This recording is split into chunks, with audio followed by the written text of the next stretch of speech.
प्यारे बच्चों, कैसे हैं आप। मैं छाया मैम ज्ञान गंगा चैनल पर सभी बच्चों का बहुत बहुत स्वागत करती हूं। और मैं यही कहना चाहती हूं कि सभी बच्चे अपने माता पिता के सपनों को साकार करते हुए अपनी स्टडी को पूरा करें। जो अपने आपके माता पिता ने सपने देखे हैं उनको पूरा करें और अपनी स्टडी पर ध्यान दें, फालतू बातों पर ध्यान ना देते हुए। और ज्ञान गंगा चैनल आप सभी बच्चों का चैनल है और ये पढ़ने के लिए आपके लिए बनाया गया है और आप सभी बच्चे इसमें सहयोग करें और अच्छे से स्टडी करें। हम आपकी स्टडी के लिए हमेशा प्रयासरत रहेंगे।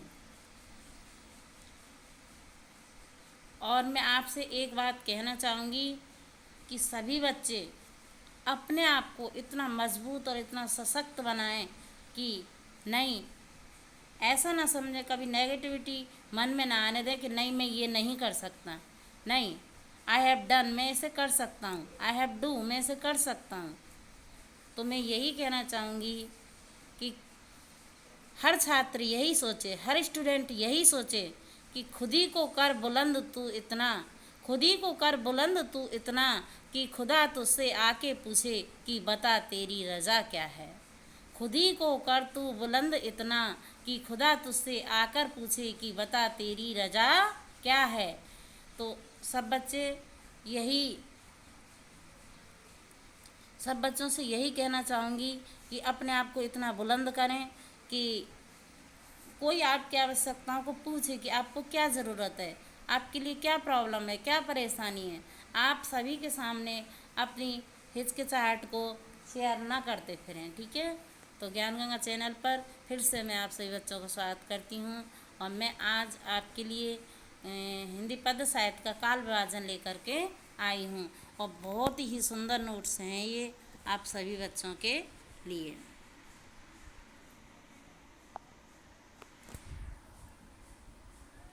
सबसे पहले शुरू करते हैं हम काल विभाजन। एक तरफ आप लिख लेंगे काल, कॉपी पेन ले लें और अपने कॉपी में बाकायदा अच्छे से नोट्स बनाएं। आप अपने हाथों से बनाए हुए नोट्स कभी भी बेकार नहीं होते। तो काल और समय, पहला काल है आपका आदिकाल, जिसको वीरगाथा काल भी हम कहते हैं, जिसकी समय सीमा है 1743 ईस्वी से 1343 ईस्वी तक, ठीक है। दूसरा काल है आपका पूर्व मध्यकाल, जिसको भक्ति काल भी कहते हैं, ठीक है, जिसकी समय सीमा है सन 1343 ईस्वी से 1643 ईस्वी तक। 1643 ईस्वी तक मानी जाती है।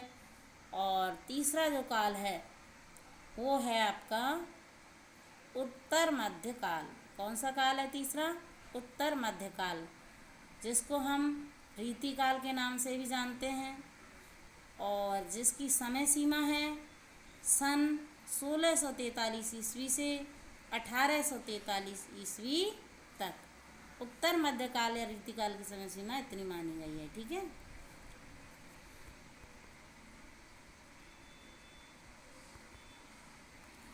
आदिकाल के प्रमुख कवि और चौथा है आदिकाल। अब आदिकाल के प्रमुख कवि और उनकी प्रमुख रचना है।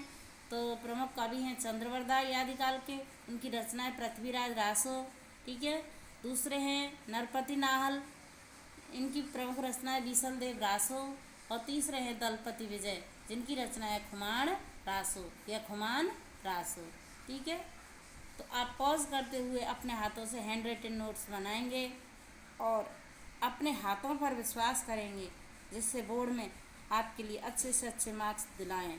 ये जो नोट्स हैं आपके लिए अच्छे मार्क्स दिलाने के लिए मैं आपके लिए यूट्यूब पर मेहनत कर रही हूँ।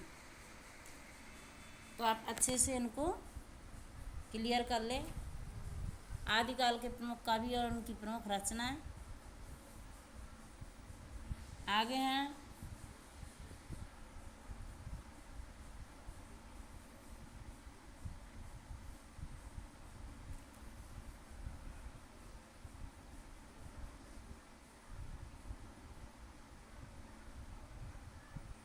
अब भक्ति काल के प्रमुख कवि हैं और उनकी प्रमुख रचनाएं हैं। तो भक्ति काल के प्रमुख कवि कबीरदास, उनकी रचनाएं बीजक, कबीर ग्रंथावली, कबीर वचनावली। दूसरे हैं सूरदास, सूरदास जिनकी रचना है सूरसागर, साहित्य लहरी, गोवर्धन लीला, सूर पच्चीसी। आप सभी जानते होंगे सूरदास जी की फेमस रचनाएं हैं ये।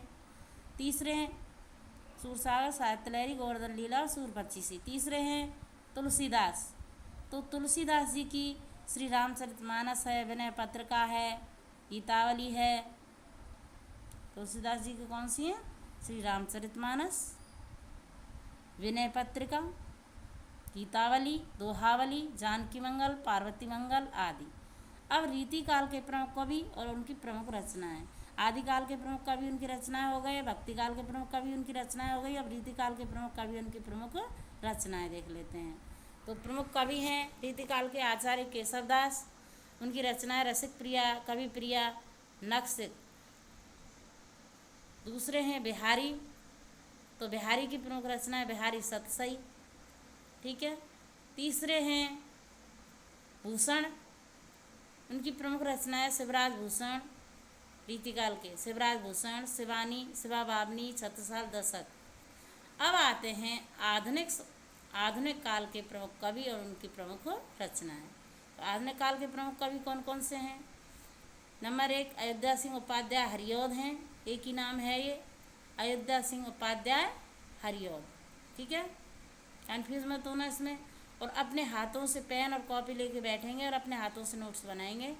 अयोध्या सिंह उपाध्याय हरिऔध, उनकी रचनाएं प्रिय प्रवास, रस कलश, पद प्रसून, ठीक है।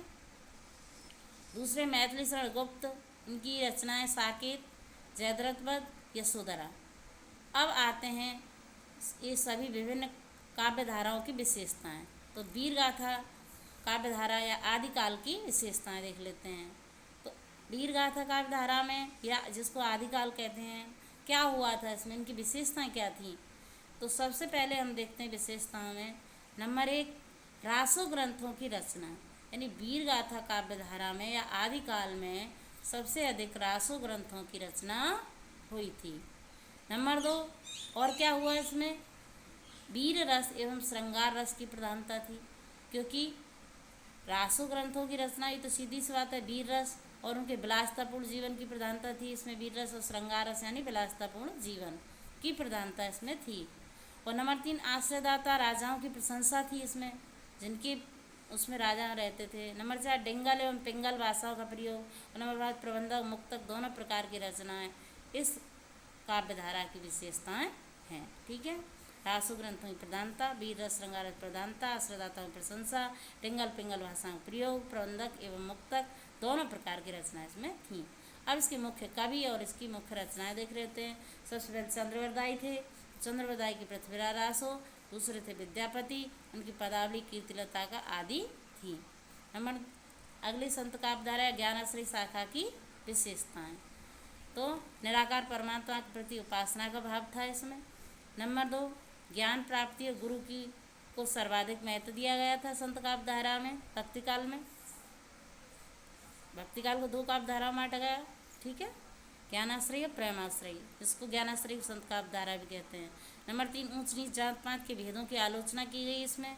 नंबर 4 रहस्यवादी भावना का इसमें निरूपण किया गया। और नंबर 5 पाखंड और ब्रह्म बाह्यचारों की आलोचना इसमें की गई, ठीक है, पाखंड आडंबरों की इसमें आलोचना की गई थी। अब ज्ञानाश्रय शाखा की विशेषताएं देख ली। अब हम अगली अर्थात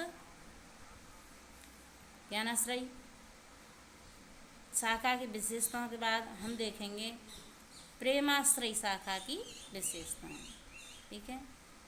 ज्ञानाश्रय शाखा के प्रमुख कवि हैं संत कबीरदास और संत नानक देव।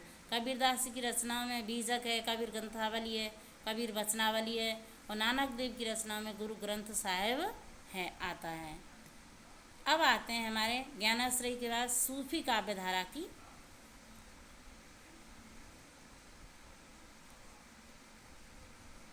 सूफी काव्य धारा की विशेषताएं, जिसको हम प्रेमाश्रय शाखा भी कहते हैं, ठीक है। संत काव्य धारा हम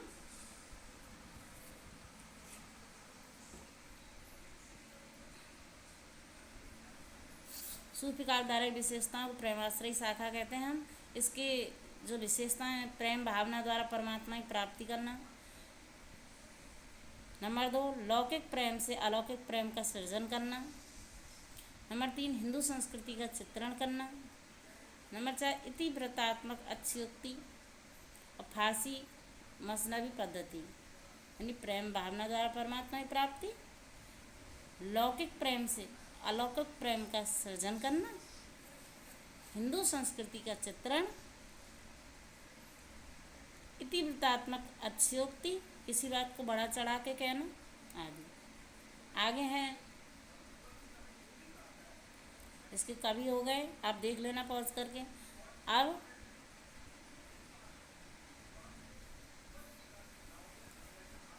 राम भक्ति शाखा की विशेषता, दास्य भाव की भक्ति प्रधानता थी। भक्ति मर्यादा पुरुषोत्तम श्री राम के ईश्वर रूप मानकर उनका गुणान किया था। समन्वयकारी भावना थी, सामाजिक कल्याण भावना थी, अवधि एवं ब्रज भाषा का इसमें प्रयोग हुआ था। किसमें? राम भक्ति शाखा में। अब राम भक्ति शाखा के प्रमुख कवि और उनकी प्रमुख रचनाएं देखते हैं। ठीक है, यानी भगवान का दास मानते थे अपने आप को राम भक्ति शाखा में, और श्री राम की उपासना करते। उनकी समन्वयकारी भावना, सामाजिक कल्याण की भावना, अवधि ब्रज भाषा का इसमें प्रयोग हुआ था। अब इसके मुख्य कवि और प्रमुख रचनाएं, तो मुख्य कवियों में गोस्वामी तुलसीदास जी हैं, जिसकी रामचरितमानस, रामाज्ञा प्रश्न, विनय पत्रिका, रामलला लहसू, पार्वती मंगल, जानकी मंगल, ये सभी गोस्वामी तुलसीदास जी की रचनाएं हैं। और दूसरे अग्रदास, जिन्होंने रामाष्टयाम और राम ध्यान मंजरी लिखी थी, राम ध्यान मंजरी। ठीक है, अब आती है कृष्ण भक्ति काव्यधारा की विशेषताएं। ठीक है, कृष्ण भक्ति काव्यधाराओं की विशेषताओं में क्या हुआ था कि श्री कृष्ण की लीलाओं का वर्णन किया था। इसमें सख्य भाव की भक्ति की प्रधानता थी, वात्सल्य एवं श्रृंगार रस की प्रधानता थी, इसमें भावुकतापूर्ण एवं सरलता थी, प्रकृति का उद्दीपन रूप में वर्णन था इसमें। ठीक है, अगले हैं इनके मुख्य कवि और इनकी रचनाएं।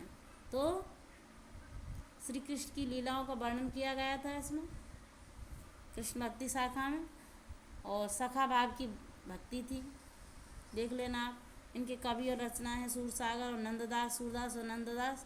इनकी रचनाएं हैं सूरसागर साहित्यलहरी, सूर पचीसी, और नंददास की भंवर गीत, रसन मंजरी, विरह मंजरी। रीतकाल काव्यधारक विशेषताएं, श्रृंगार रस की प्रधानता, रचनाएं श्रृंगार रस की रचनाएं, नारी सौंदर्य का विलासतापूर्ण चित्रण, आश्रयदाताओं की प्रशंसा, काव्य शास्त्रीय नियम पर आधारित रचनाएं, अलंकारों का चमत्कारिक प्रयोग। अब इनके मुख्य कवि और उनकी रचनाएं देख लेते हैं हम।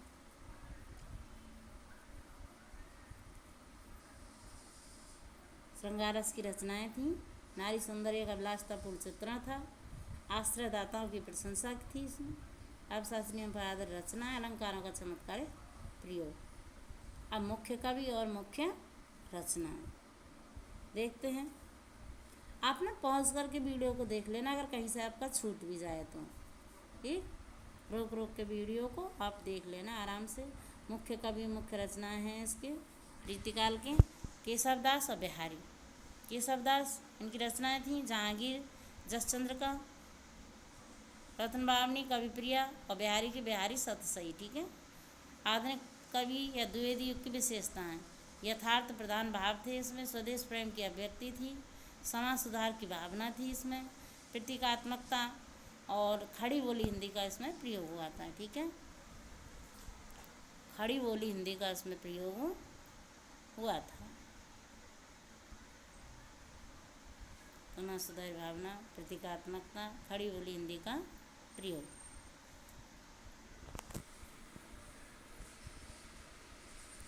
खड़ी बोली हिंदी का इसमें प्रयोग किया गया था।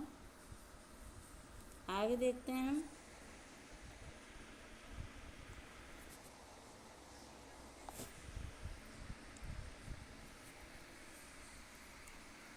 उत्तर काल विशेषताएं हो गई।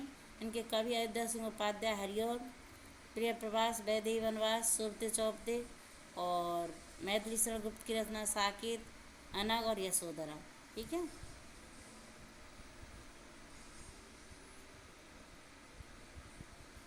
छायावादी काव्यधारा की विशेषताएं, रहस्यवाद की प्रधानता, मानवतावादी दृष्टिकोण, राष्ट्रीयता, नारी महत्व का वर्णन, प्रतीकात्मकता, व्यक्तिवादी भाव, अतिशय भावुकता। अब इसके मुख्य कवि और उनकी रचनाएं देख लेते हैं छायावाद की। तो छायावाद की बताई रखी है मैंने आपके लिए, प्रसाद पंत और निराला और महादेवी वर्मा मुख्य रूप से। ठीक है, प्रसाद जी की रचनाएं में जैसे झरना है, लहर है, आंसू है, कामायनी है, ये सब प्रसाद जी की प्रमुख रचनाएं हैं।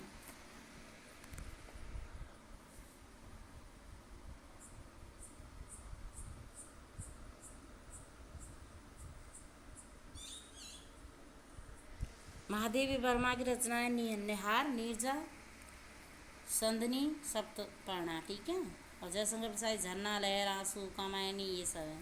प्रगतिवादी काव्यधारा की विशेषताएं, परंपरा का विरोध हुआ, शोषितों की दुर्दशा का चित्रण किया गया, शोषितों की दुर्दशा का चित्रण किया गया, परंपरा का विरोध, शोषितों की दुर्दशा का चित्रण, क्रांति की भावना, मार्क्सवादी दर्शन का प्रभाव और सामाजिक विषमताओं का चित्रण इसमें हुआ था। आगे देखते हैं हम इनके मुख्य कवि और प्रमुख रचनाएं इनके। ठीक है, मुख्य प्रगतिवादी काव्यधारा की विशेषताएं और प्रगतिवादी काव्यधारा के प्रमुख कवि और उनकी रचनाएं। प्रगतिवादी काव्यधारा की विशेषताएं, अब इनकी प्रमुख कवि और उनकी रचनाएं।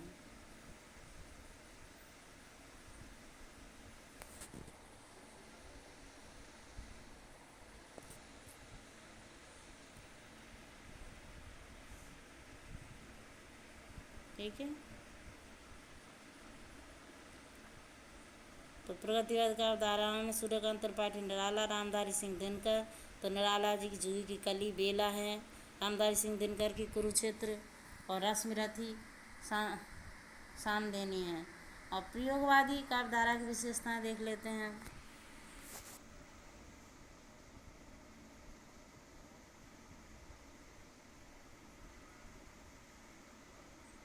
प्रयोगवादी काव्यधारा की विशेषताएं। ठीक है, घोर वैयक्तिकता, अति यथार्थवादी दृष्टिकोण, कुंठा और निराशा, सामाजिक नैतिक व्यवस्था के प्रति विद्रोह, अपमान और प्रतीकों की नवीनता। ठीक है, ये हो गया आपका। अब आगे देख लेते हैं मुख्य कवि और इनकी रचनाएं। मुख्य कवि और रचनाएं देख लेते हैं क्या है इनके मुख्य कवि और इनकी रचनाएं।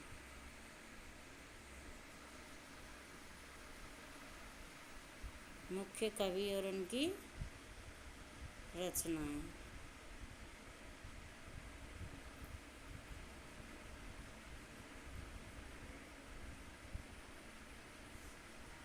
मुख्य कवियों में सच्चिदानंद, हीरानंद, वात्स्यायन, अज्ञे, जिनके आंगन के पार द्वार और हरिदास पर क्षणभर और भवानी प्रसाद मिश्र हैं। इनकी रचना है गीत फरोश। ठीक है, तो आज के लिए इतना ही। और कैसी लगी आपको हमारी क्लास? और आपको 100 में से 99 मार्क्स दिलाने वाली क्लास है अगर आप मन लगा के पढ़ें तो। और ये 9, 10, 11, 12 सभी के लिए इम्पोर्टेंट क्लास है और इसको ध्यान से देखें, बार बार रिवीजन करें, बार बार अच्छे से नोट्स बनाएं। तो आज के लिए बस इतना ही। सभी बच्चों में लाइक, सब्सक्राइब और शेयर करें। Thank you.